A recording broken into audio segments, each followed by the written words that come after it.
नसरापूर प्रकरण हे काय घडलं हे अवघ्या पुण्याला नाही तर अवघ्या महाराष्ट्रभर याची चर्चा झालेली आहे. कारण हे प्रकरणच असं होतं, की एका 3 ते 3.5 वर्षाच्या चिमुरडीवरती लैंगिक अत्याचार करून तिचा जीव घेण्यात आला आणि जो नराधम आहे 65 वर्षीय नराधम भीमा कांबळे याला देखील काही दिवसांपूर्वीच म्हणजे अवघ्या 2 महिन्याच्या आत त्याला फाशीची शिक्षा देखील सुनावलेली आहे आणि त्यानंतर एकंदरीत कुटुंबाला काय वाटतं, त्यांच्या वेदना काय आहेत, हे देखील आज आपण समजून घेणार आहोत. आपल्यासोबत पीडित मुलीचे वडील देखील आहेत.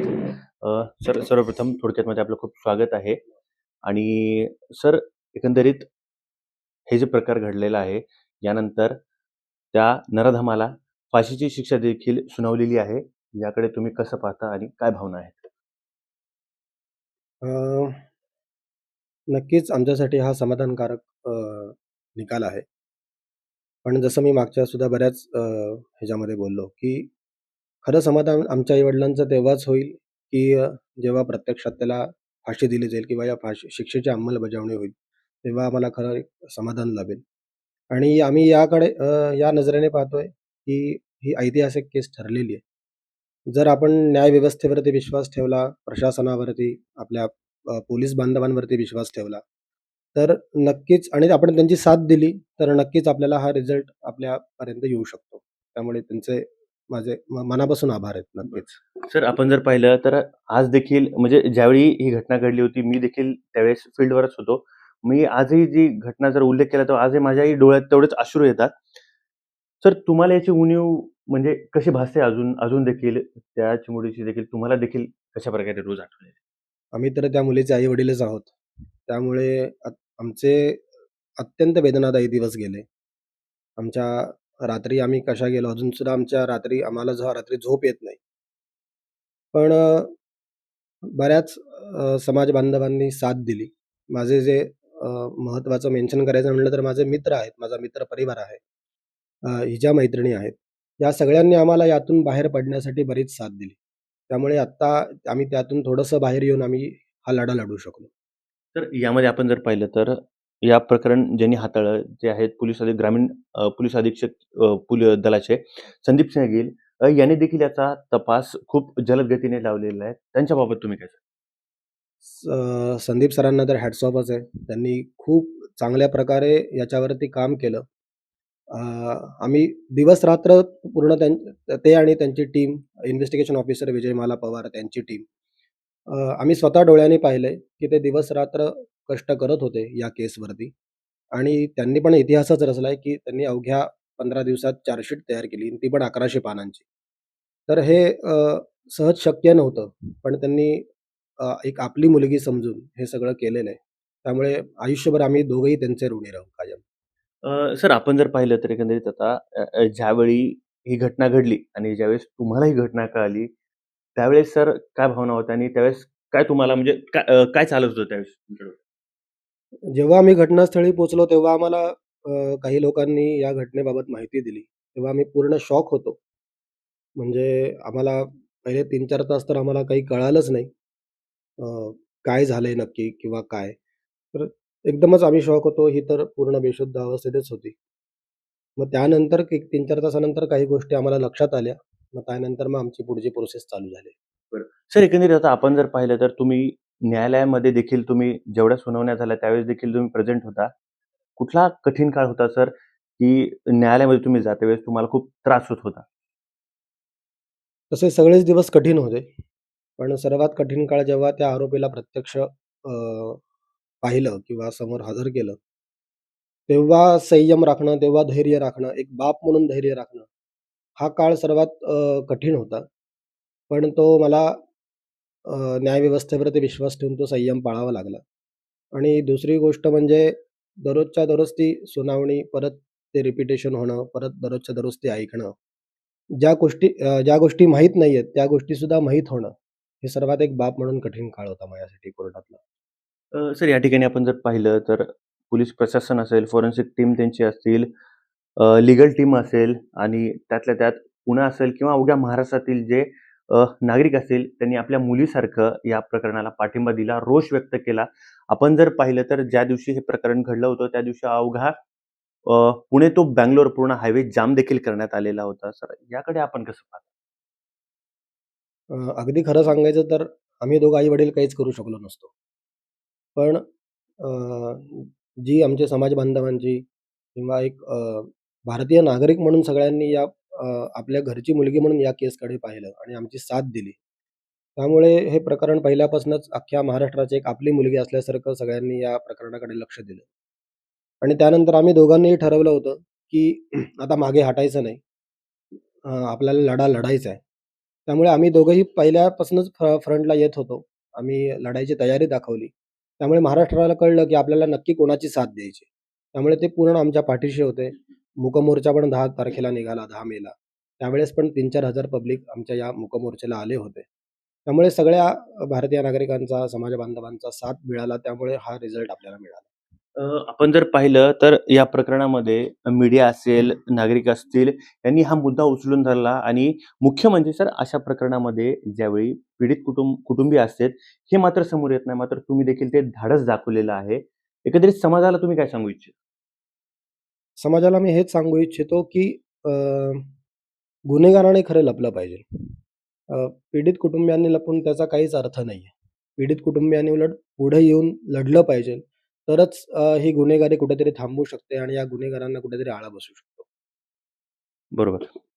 सर यामध्ये एकंदरीत आता हा जो नराधाम आहे, यांनी यादेखील आधी दोनदा अशाच घटना घडलेल्या आहेत. तुम्हाला वाटतं का, की जर योग्य वेळी त्यावर जर योग्य पाऊल उचललं असतं, तर आज तुमची चिमुकली आज तुमच्या घरामध्ये हसत-खेळत राहिली असती?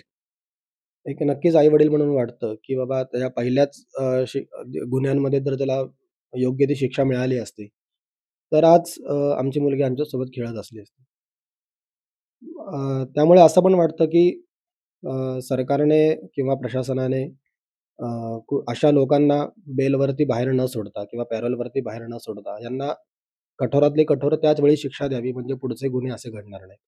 तर एकंदरीत तुम्हाला वाटतं का, की अशा घटनांमध्ये जे सरकार आहे, यामध्ये ज्या काही नियमावली आहे, त्या काही आपल्याला चेंज केल्या पाहिजे? कारण अशा जर लहान बाळाला देखील तुम्ही जर पाहत नसाल, तर अशा ज्या व्यक्तीला अगदी राहण्याचा देखील अधिकार नाही, असं वाटतं तुम्हाला? नाही, या अशा गुन्हेगारांना एकच शिक्षा असू शकते ती मृत्यूदंडाची शिक्षा. कारण हे माणसं नाही आहेत, ह्या माणसांच्या रूपात लपलेले हे राक्षसच आहेत, जनावरच आहेत. त्यामुळे यांना जगण्याचा अधिकार तर अजिबातच नाहीये. त्यामुळे सरकारने असे काही कडक कायदे आणावे, जसे शक्ती कायदा वगैरे मध्ये आला होता. तसे काही कायदे आणून सरकारने अशा गुन्हेगारांवरती आळा घातला पाहिजे. तर आपण पाहिलं यानंतर आपल्यासोबत मुलीची आई देखील आहे. ताई तुम्ही देखील आता त्या मुलीची आई आहात. काय भावना आहेत तुमच्या सध्या? आता जशी फाशीची शिक्षा सुनावण्यात आली आहे, तशीच त्याची अंमलबजावणी पण लवकरात लवकर व्हावी, एवढी एकच इच्छा आहे आता आमची. ताई अजून देखील तुमच्या डोळ्यात मला अश्रू दिसतायत.